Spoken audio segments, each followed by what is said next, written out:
Halo,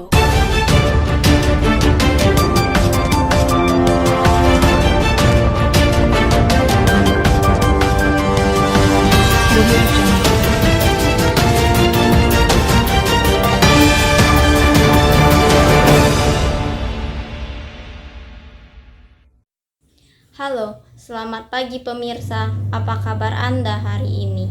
iNews kembali hadir menjumpai Anda.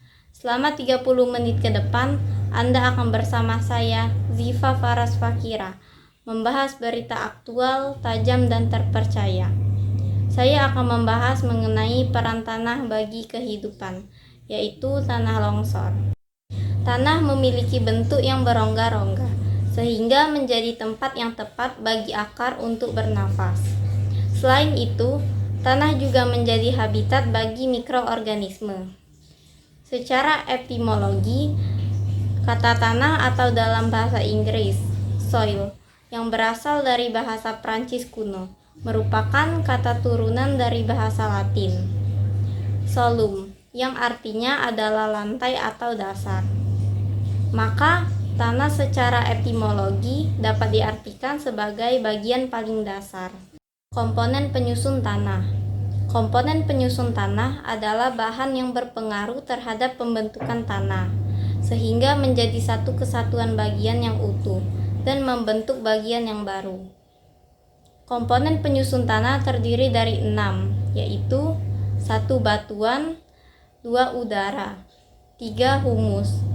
Humus adalah komponen organik yang dihasilkan dari proses dekomposisi atau penguraian hewan atau tumbuhan yang telah mati, daun yang gugur, ataupun kotoran hewan oleh bakteri dan jamur. 4. Air. 5. Mineral. 6. Komponen organik. Sebagai contoh, tanah longsor. Tanah longsor adalah perpindahan material pembentuk lereng berupa batuan, bahan rombakan, tanah, atau material campuran tersebut bergerak ke bawah atau keluar lereng.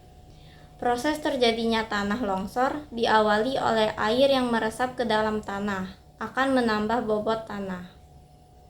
Jika air tersebut menembus sampai ke tanah kedap air yang berperan sebagai bidang gelincir, maka tanah menjadi licin dan tanah pelapukan di atasnya akan bergerak mengikuti lereng dan keluar lereng. Tanah longsor terjadi ketika gaya dorong pada lereng melebihi gaya tahanan. Penyebab tanah longsor dapat dikategorikan sebagai faktor alam dan faktor manusia. Faktor alam adalah faktor biologis seperti kemiringan lapisan dan keberadaan batu yang telah mengalami pelapukan. Gempa bumi, iklim dengan curah hujan yang sangat tinggi, topografi yang berupa lereng curam, tanah yang memiliki karakteristik kritis menjadi salah satu faktor pemicu. Getaran yang berasal dari berbagai sumber, seperti gempa bumi, lalu lintas kendaraan, mesin, dan lainnya. Faktor manusia, yaitu pemotongan tebing pada kegiatan penambangan batu di daerah dengan lereng curam. Pengumpulan tanah urukan di sekitar lereng sebagai bentuk pembangunan di wilayah tersebut. Praktik budidaya kolam ikan yang dilakukan di atas lereng. Sistem pertanian yang tidak memadai dalam memperhatikan keamanan wilayah irigasi.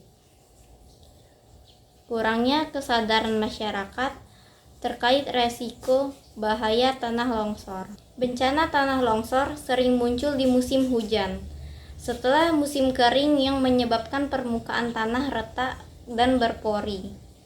Saat tanah retak, maka air hujan makin mudah meresap ke bagian dalam tanah, membuat kandungan air dalam tanah menjadi jenuh. Air yang terakumulasi di dasar lereng memicu gerakan lateral, sehingga mudah bergerak menuruni lereng. Namun, jika ada banyak pohon, maka tanah tidak mudah bergerak longsor. Maka dari itu, penghijauan di daerah perbukitan, pegunungan, dan sekitar lereng penting dilakukan. Cara yang dapat kita lakukan jika terjadi tanah longsor. 1. Evakuasi.